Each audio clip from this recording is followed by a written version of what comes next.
Blake, who is your favorite worship artist of all time? Does Need to Breathe count? Kind of. Oops. Welcome to the Church Gear Podcast, where we pull the tech director out of the booth and onto the stage to share the most outlandish stories and hidden wisdom from the tech trenches. And now, here are your hosts. I'm your host, Blake Hodges, and I'm here with your other host, the only man who would lift a dual 18 sub while wearing sandals, Toby Walters. Dude, I'll wear sandals as long as the weather is like above, 58 degrees. And how many times have I been yelled out by our warehouse crew for wearing sandals in there? Brian's yelled at you. Frank's yelled at you. I've said, hey, your feet might die, but I'm no better because I've got tennis shoes that I ripped open while I was in there. So they're like, Toby, safety. There's something, safety, and I'm boots. I'm from California. You know, we wear flip-flops all the time. Yeah, we're either chilling or we're dying. You know, there's no worry in that equation. Okay, well. So worship artists. So you said Need to Breathe, and that might count because they have written some worship songs. I mean, I was in my head thinking like when I'm in a down moment and I need to cry to God in the car and sing a song, who do I play? And I play Need to Breathe. So. And is it because Need to Breathe is from Charleston? Oh, I forgot about that. Bonus points. Yeah, that would have automatically Your been my heart answer. is in Charleston. Yeah, I mean, my body is in Tennessee, but my heart lives in Charleston. I've actually said some version of that before. Okay. So I'll just say it. My favorite worship artist of all time is Crowder. Okay. He's just got, he's got a special sauce that nobody else. Crowder, clam chowder. Well played. I'm sure he's listening right now, and I think he's going to start using that. Oh. So you might want to trademark it real quick. Nope, he can have it for free if he'll just come on the pod. That'll be the exchange. Perfect. Done. Okay, so instead of an opening story, I decided I'm going to do 4 truths and a lie about Crowder. It's the first time Toby's doing some truths and a lie. Let's see if I can guess them. So these 5 things are experiences that either I had or like directly knew somebody who had with Crowder. Okay. Okay, so it's and you first have to or guess, second hand accounts. That's right. You have to guess which one is untrue, Blake. And then our guest might actually be able to tell us for real if any of these things are just totally made up. So here we go. What happens when he says they're all made up? I know. That'll be unfortunate.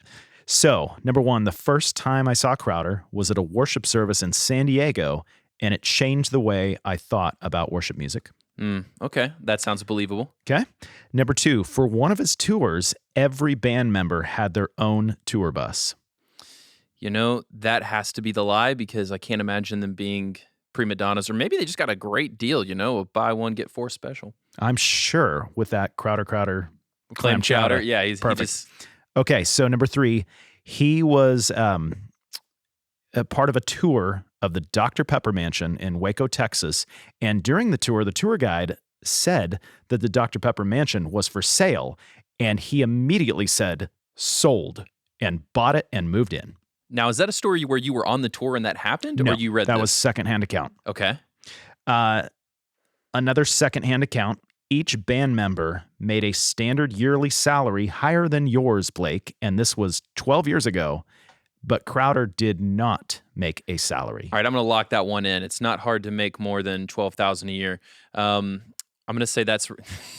You make like 13 a year. Do you want me to lower it back down to 12? Well, there's 12 disciples, 12 grand in a year, Okay, and last one. A Christian magazine editor pitched one of my songs to Crowder, and he was nice enough to turn it down in person to my face. Oh, gosh. That is nice. I mean, how often do you even just apply for a job that's like, making $11,000 a year, and they don't even call you back? So that's right.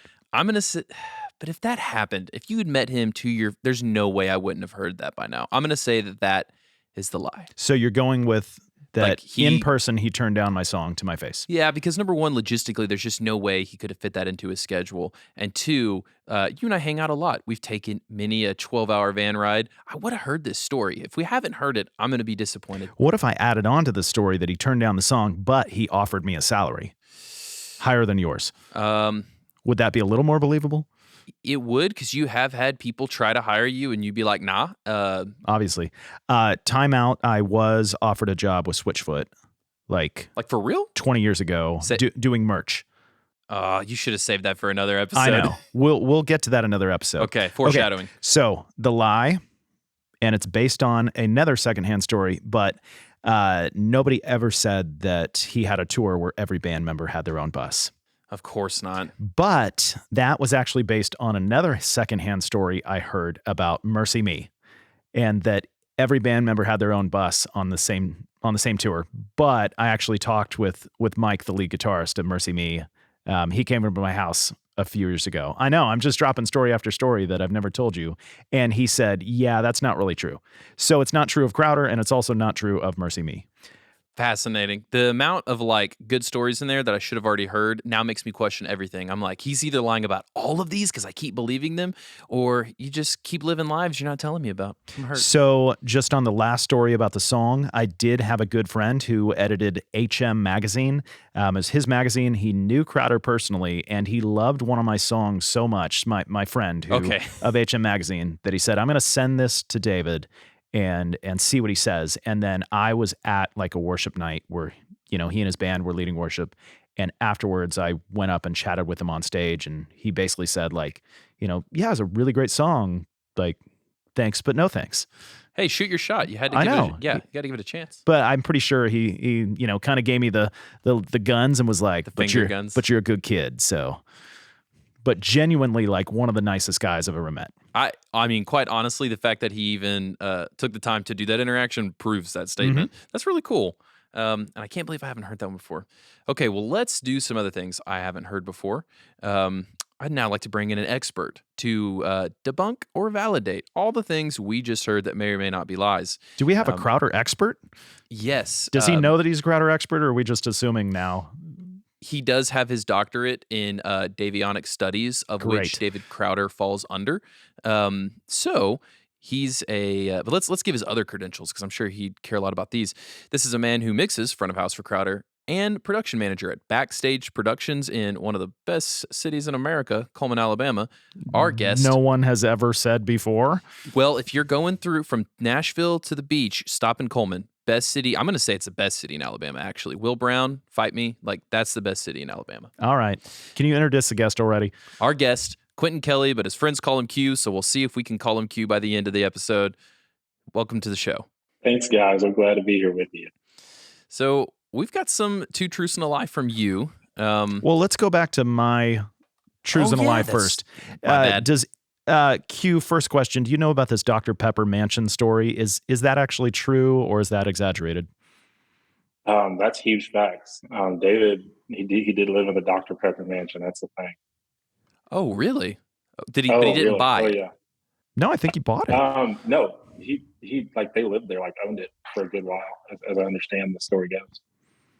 That is absolutely insane. So he loves Dr. Pepper then, like big fan. Yes, I can stand by it. David is a soda guy. I know him to be that. So Blake, if you were going to live in the mansion of any beverage, what would it be? Oh, I mean, I would live in a rick house for bourbon barrels. I'd be getting up in that wherever the Pappy Van Winkle rick house is. They didn't take me on my tour at Trace whenever I was there. They pointed. They said in the distance, here it is. That's the beverage warehouse I would live in. Okay, so let's get to Q's two truths and a lie. I'm going to be honest, man, you're going to have a tough time fooling us. Sometimes people will send us like up to 5 to 7, so our odds got good here. Q, it seems like you had a tough time lying to us because maybe you're just a really honest person.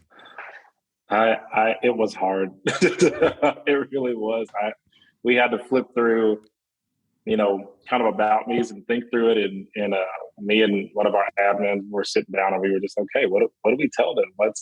And I kept coming up with truths, and we tried to make things up, and the things that we made up weren't believable. So that, what you have is what we ended up with.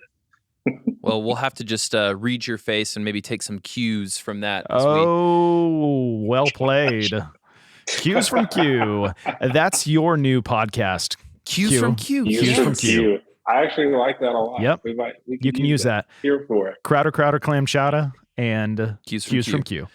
We'll have a Church Gear shirt by the end of the year with all That's these. Right. Okay, so here they are. I'm going to read them out, and then we'll do some discussion. I'm speaking as if I was Q. I used to compete in rodeo professionally. That's got to be true. Look at him. Yeah. That guy could rope a cattle right there. Well, he does have a kind of camo hat on. He's carrying some illegal weaponry on his Oh, arms. yes. It's a Crowder hat, by the way. That's a Crowder hat? That's called a rodeo hat right there. Representing. That's right.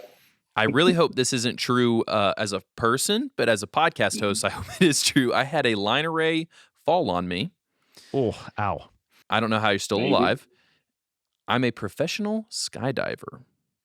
Professional skydiver. Okay, Blake. Well, my first question, obviously, is if this line array thing is true, was he wearing flip-flops?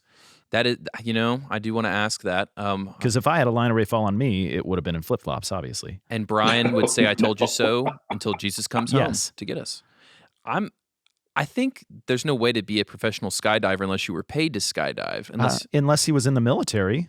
That's true. Oh, wait a minute. Also a thing. I mean, he's got I know it's a Crowder hat, but it kind of looks, military-esque. And I do remember when we were stalking you online, because we never do that, but when we were doing that. Just speak for yourself. To prep for the interview, I was like, I felt like I saw some military vibes. That's a good point. You can get paid to skydive that way. And if he, used to live in Oklahoma, that's a big rodeo state. Okay. Oh, man. And I do feel like if a line array falls on somebody, like you don't come back from that. Really bad things happen. So I'm gonna vote line array, Blake. Yeah, I'm gonna do what I've done for the past 2 years and ride Toby's coattails into victory. I'm gonna say the line array is not true. All right, Q, what is it?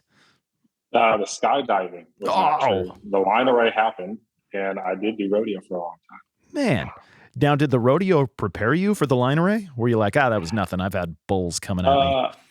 The line array was you can't prepare for that. It's very heavy steel hitting you very squarely.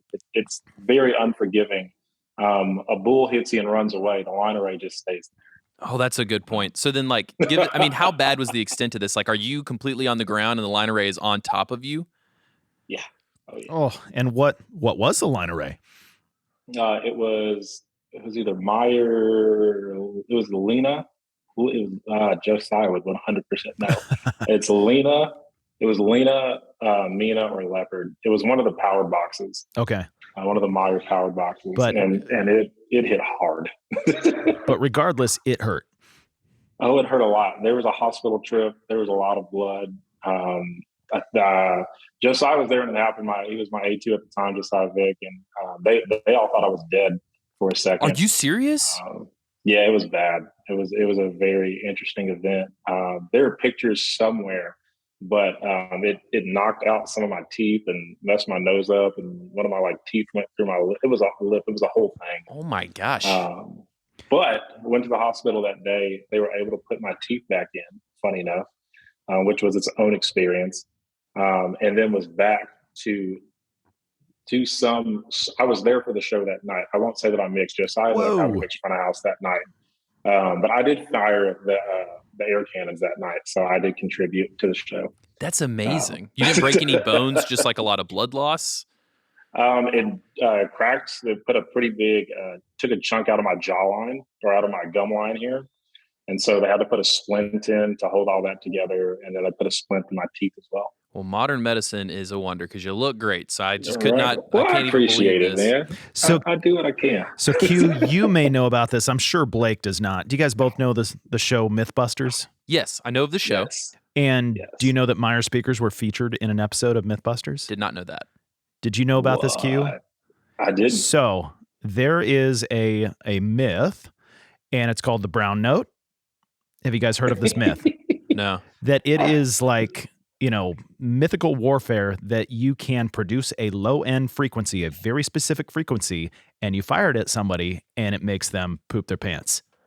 Okay. And so Mythbusters did an episode where they tried to find the brown note, and what they did is they brought out John Meyer with a whole huge setup of dual 18 Meyer subs in like a horseshoe shape. And then they had a frequency generator, and they'd have somebody stand in the horseshoe and then just amplify frequencies and then just,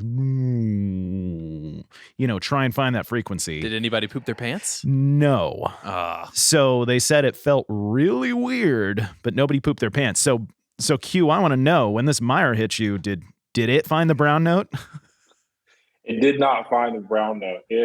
found a whole lot of other notes, but not that one. Great. You heard it here, folks. Q did not poop his pants. I did not. No. And returned that night. You know, what has happened here is this is a dangerous situation, but it's set an even more dangerous precedent. Like, no one can use an excuse anymore at a live event.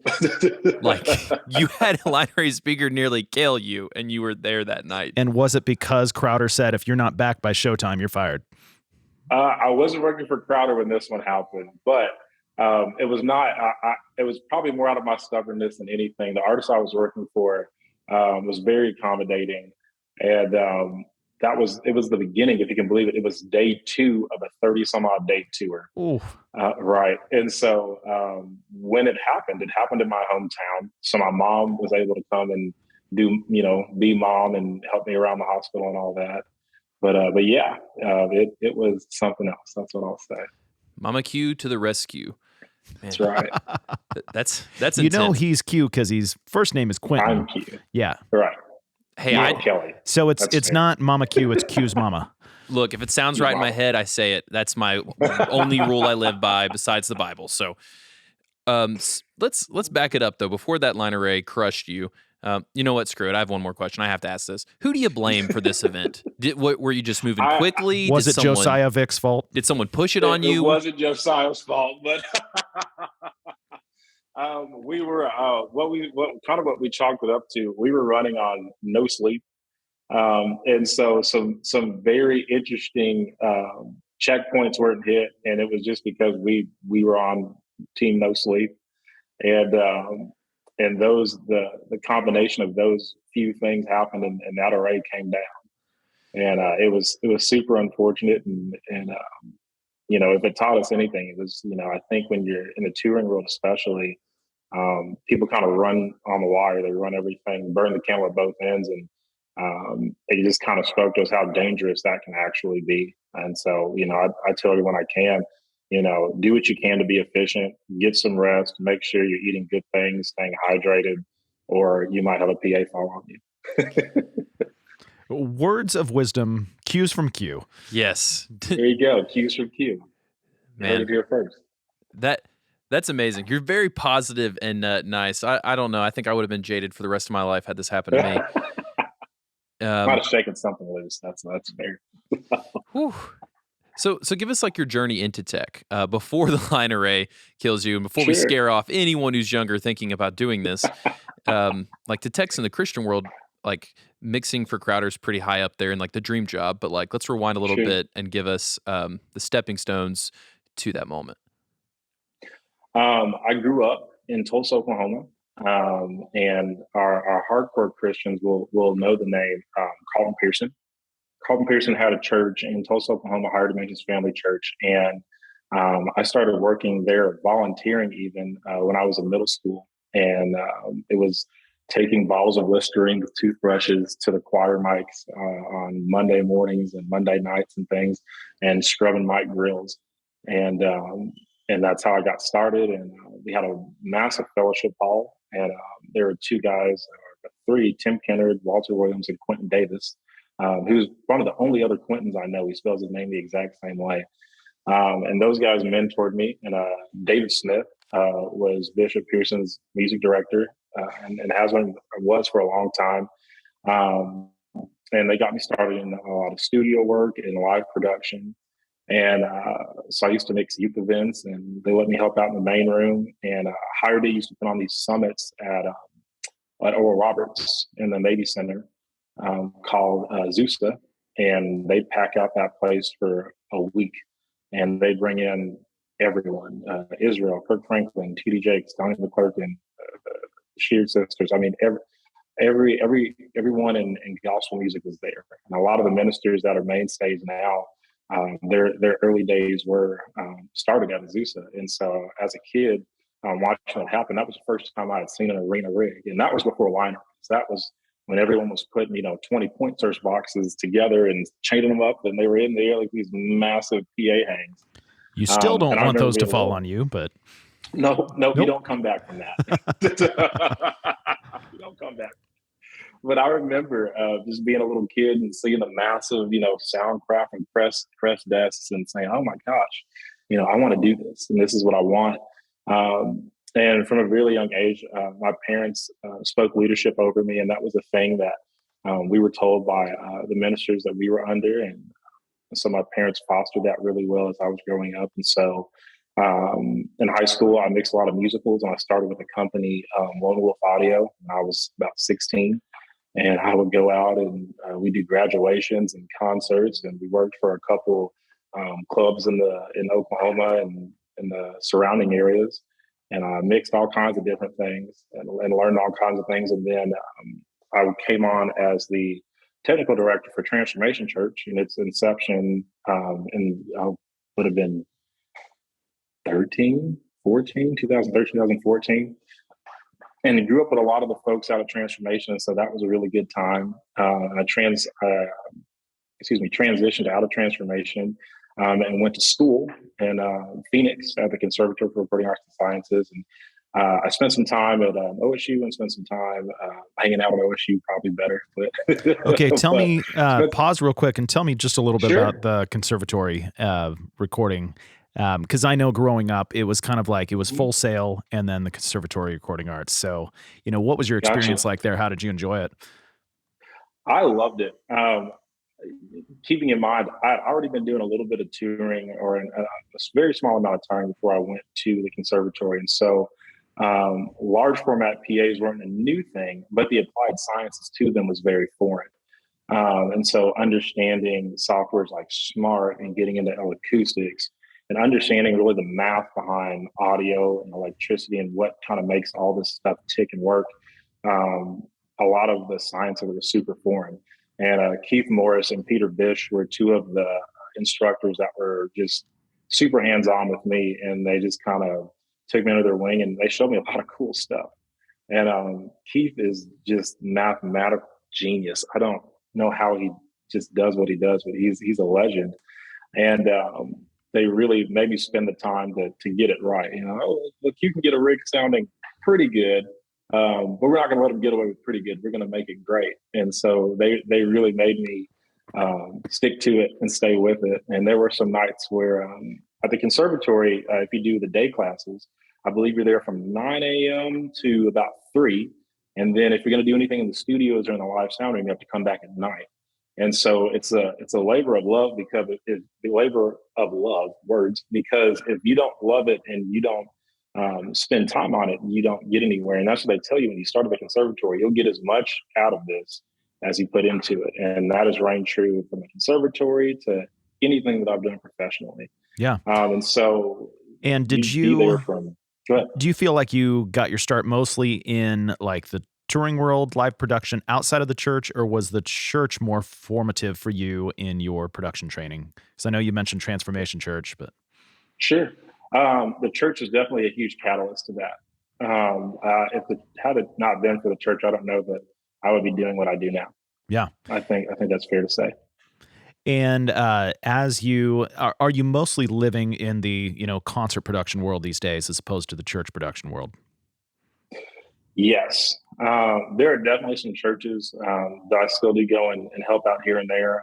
In 2020, when everything shut down, I just spent a lot of time at Transformation Church and hanging out with them in their new building. And there's still some churches, even in the Tulsa area, that I still go to and help out. There's some churches in Nashville as well that I frequent. The Belonging Co. Is where I go to church when I'm in Nashville, and Yeah. got a lot of friends that work at production there, and a lot of different places. And then with my job at Backstage, we're with Church of the Highlands. We contract to them as well. And so I get to be in some of their services and be a part of what's going on out there as well. So I still do find myself in some church production here and there. Yeah, that's awesome. So I'm thinking like, the average church production guy is thinking like, mixing a Crowder show, that's like a dream gig. What's in your mind, like what's kind of the difference, between mixing a Crowder show or any, live concert versus mixing on a Sunday morning? And obviously, Crowder and his band are going to be the ultimate level of production. But, if your church has Sure. some great musicians, a great band, how does it feel different or similar? Well, some of the similarities, some of the churches that I have the honor to mix for, the similarities with Crowder to those A-level musicians are A-level musicians, whether they're out in a concert hall, in a performing arts center, or in a church auditorium. Those guys are fire players through and through. And so those things are consistent across the board. But at a Crowder show, I'll tell you guys, there's just nothing like mixing a Crowder show. And I can't tell you how many artists I've mixed for in the past, but I've never had so many colors to paint with as I do, or have had mixing for Crowder. I mean, I get everything from mod synths to sub 37 to electric bass, and then another slew of synths and things that come to me, and vocals, and there will be a fiddle, an electric guitar, then a dobro, then a steel, a whole percussion rig, a million-piece drum kit. I mean, and then everything, and that's just the band. That's not even David's stuff. And David comes with his own whole rig of different guitars and things that he likes to play and do as well. And do you feel like Q, do you feel like at the beginning of the night you know what's coming, or does David just always throw you curveballs? You just have to hold on.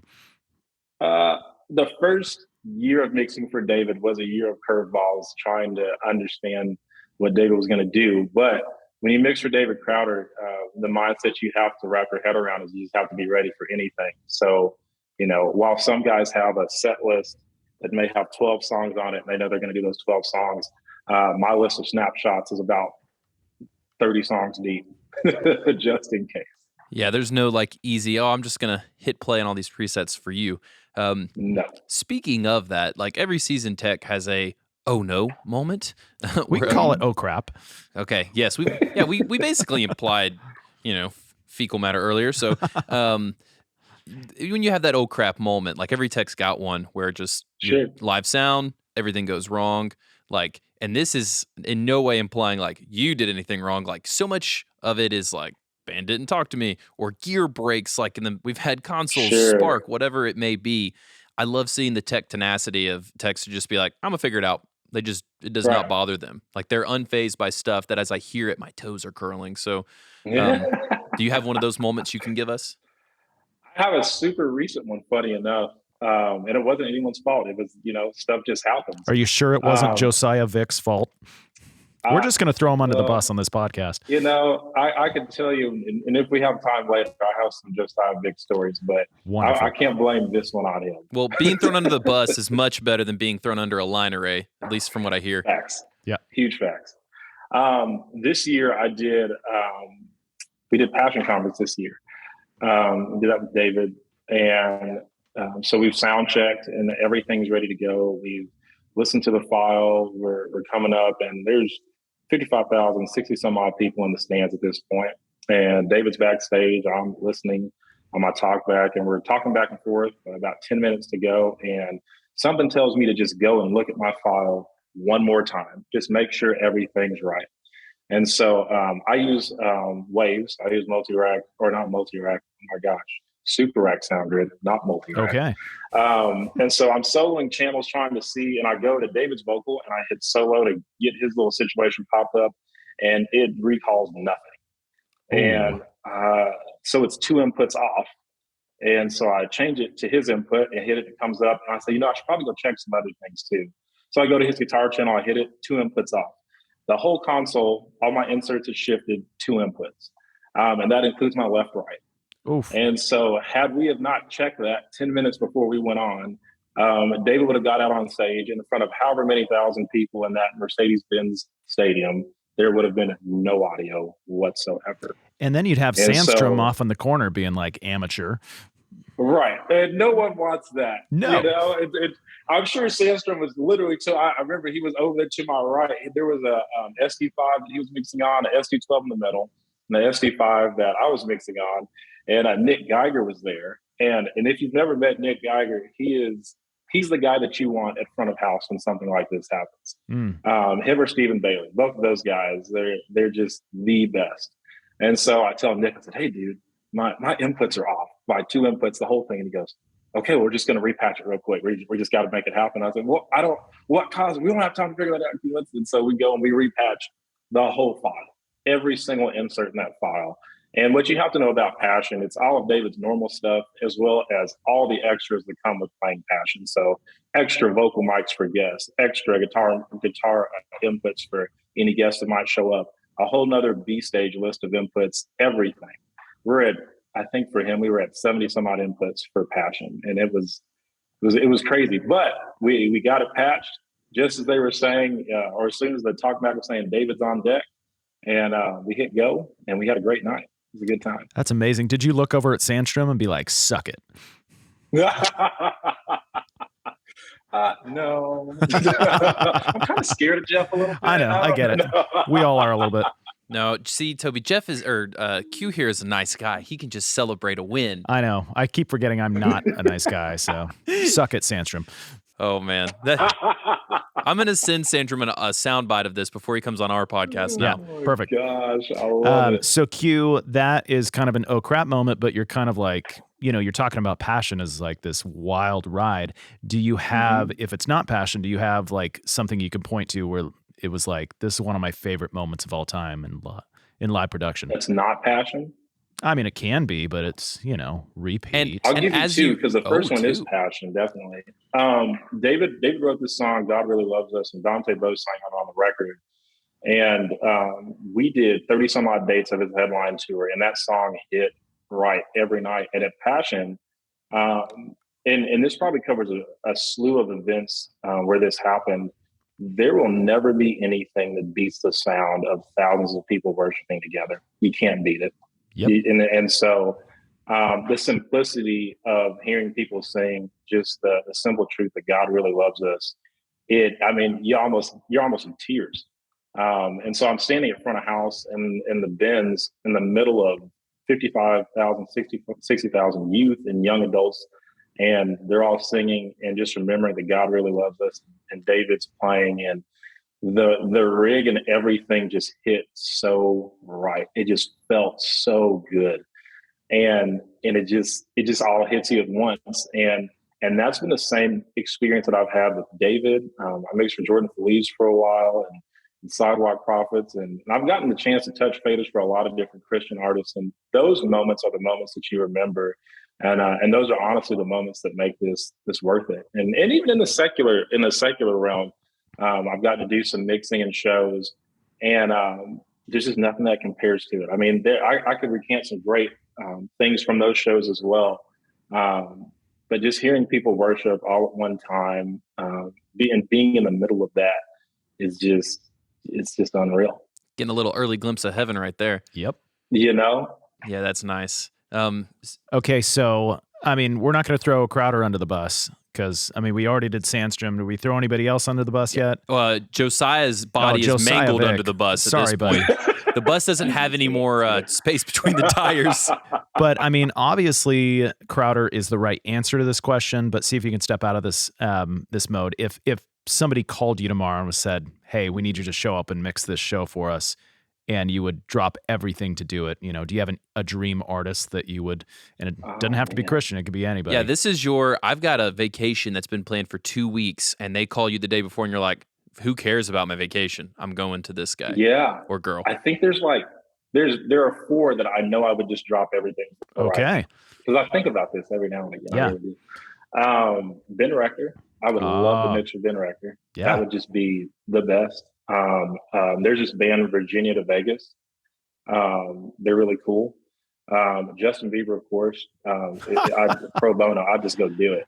Blake and I are believers, that's for sure. Yeah, I'm completely here for it.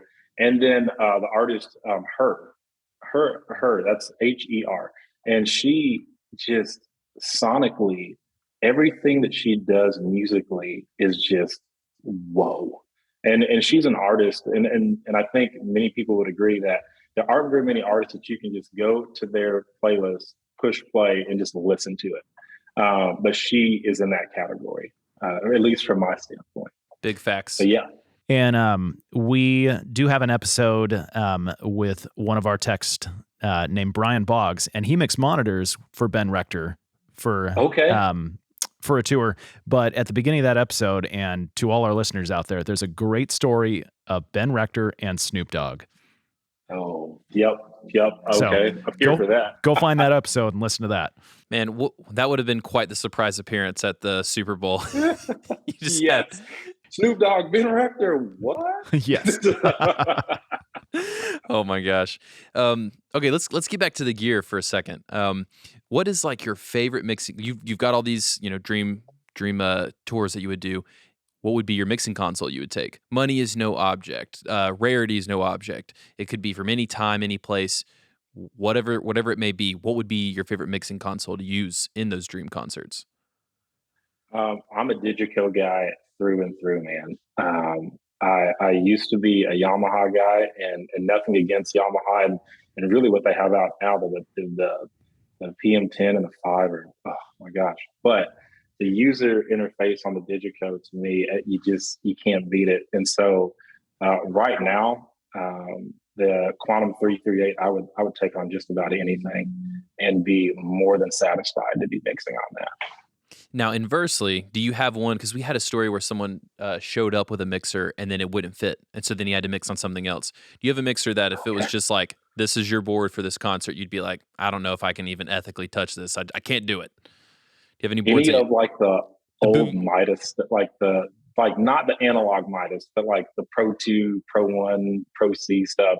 Nope, not here for it. Sounds great, user interface. I just can't hang. What if I told you we have a whole bunch of Pro 1s and Pro 2s and Pro 6s in our warranty? Come on, Q. I heard. Why don't you come on up to Church Gear and we'll outfit you with a Midas Pro system. This is how you know that these interviews are authentic. Yeah, because we're totally selling those. We just gave our own booby trap boards away right there. Okay. But they are, that's got to be the prettiest board of all time, is that Midas blue with their color scheme. Digico can't touch that Midas blue. I mean, the best thing, biblically that you can do with those is to dunk them in a big old pool of holy water and allow them to be the boat anchors that they are. Anyway. Speaking of blessings, bless us with a tech takeaway, man. This is the thing. Or a Q from Q. Oh, how'd I miss that? I know. All right, let's take our cues from Q here. What is something that you would give someone that's mixing? Because you've got a wealth of knowledge across church, tours, secular, non-secular.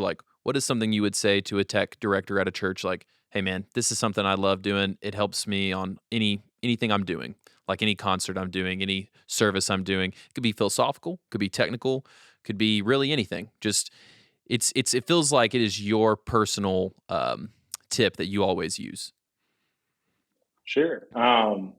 For anyone that is especially in any church leadership and any leadership period, the leadership aspect of it, we always want to lead well. And we want to treat people well. And we want people to walk away more full than they came in. So that's always something that I keep in mind. And that's any of our team here at Backstage or the team at Crowd or anything like that. I always want people to leave more full than when they arrive. And then the second side of that is the mixing aspect. All the church technical guys or any technical guy, but mixing worship and mixing Christian music is it's a little different. But the application of it, if you do it in a certain way, can take you anywhere. And what I mean by that, when even with David never sings one song the same way twice. And I've told people as well, I've never mixed a David Crowder show the same way twice. And the reason is there's something different about each show. Sometimes David goes a little bit heavier than he did the night before. Sometimes he doesn't. There are nights that we just, without getting too churchy on you, the spirit moves a little bit differently. And so I might push that low end a little bit harder at the end of the song and give you a little bit of shake. And some nights I don't. But I think my best advice would be, don't be so technical that you're not spiritual. There's so much science to what we do. And I love the science. I love the numbers. I love the software. I love the applications and all of that. All of those things are great. But if the application to it isn't spiritually led, you're not doing it right. And I know that's probably a very bold thing to say. But that's how I feel about it. And so as over the years, people have said, Q, what is it that you do? What makes your mix special? And what I tell people is I go and do church, and that's whether I'm mixing for David or I'm mixing for anybody. Even in the secular realm, people ask the same thing: "What do you do differently?" And it's church. I mix church, man. It's great.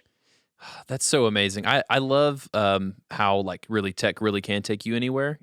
We have so many stories that mirror yours of someone took someone under their wing and then suddenly they're mixing in any place in the world for any person in the world. It's like even if you live in a small town and you feel like your opportunity is like, what can I do here? If there's a church there and a tech person that you can help under, that can catapult you anywhere. I mean, the biggest, and it's interesting that you say that. I have one of our guys that's Q. Where does the advancement happen? When did the steps happen? And that's what I tell people is like the advancement happened when I was serving, and not even serving at a church necessarily, but when you're serving, that's when people are looking. So do your best when you're serving, and that's where advancement comes from, is serving well. Oh, I love that. Yeah, man. Well, do you have anything to plug while you're on, man? We really appreciate you joining the show. This has been hysterical. Is there anything you'd like to point people to? And besides Midas Pro Series. And besides the great city of Coleman, Alabama.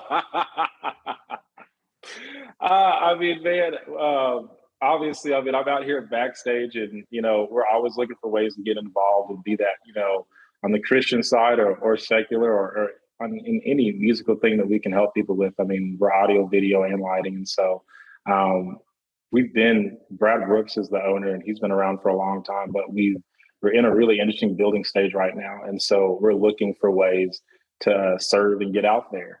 And so we're pretty much open to just about anything. And so that's where I'm at right now. Shameless plug, man. Backstage is ready to do it. So Backstage Productions LLC.com. Stellar. I'll put that in the show notes. Sweet. Okay. Well, man, we just really appreciate you coming on. You got it. Happy to do it, guys. Thanks so much for having me. Thanks for listening. And hey, congratulations on surviving Sunday. If you happen to make it through next Sunday as well, join us again for your weekly Tech Breather. Blake, do you know what review I would give this episode of our podcast? A daring defeat of death. No, I would give it best laugh from a guest of all time. Q's laugh, I mean, I would give that a definite 5-star review. It did fill me with happiness, which is what I hope our podcast does for other people. And, if this has filled you with happiness, maybe pop us a 5-star review. That is the thing that saves us from falling under the pain of a line array. Take your cue from Q, leave a 5-star review. Oh gosh, that was great. Brian, cut whatever I said. That was the one.